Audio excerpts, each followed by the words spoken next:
secrets beneath the surface. The kids exchanged curious glances, intrigued, but Steve was already standing up, trying to shield them from what was coming. No, that's not a good idea. Clara glanced at her husband, her expression serious.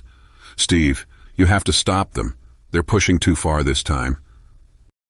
But Steve's friends weren't taking no for an answer. They began to subtly shift, their eyes flashing with an eerie, glowing amber. The kids gasped, leaning in to see. See, we're not exactly normal. Steve's heart was racing. He knew they were pushing their limits. His friends were showing their true nature to the kids, and he couldn't let it happen. That's enough, he barked, stepping in front of them. They don't need to know, not yet. The kids stared at him, confused. What are you talking about, Dad? One of them asked, their voice trembling. What's going on? Steve looked at his friends. Not tonight, I'm not going to let this happen. The two men exchanged a glance, clearly disappointed but respecting Steve's wishes.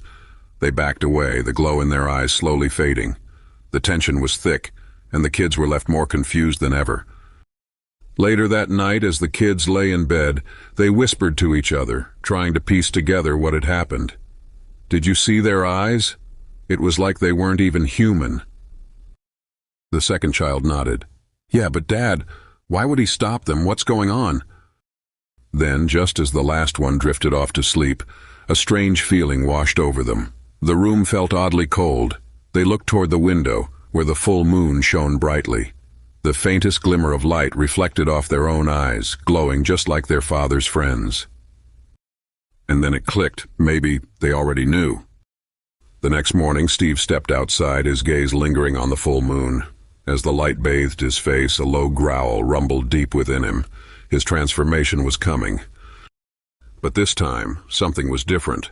The truth had already begun to unfold, and Steve knew he couldn't hide anymore.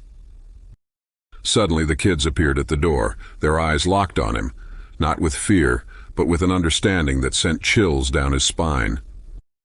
You're not the only one with a secret, Dad, they said.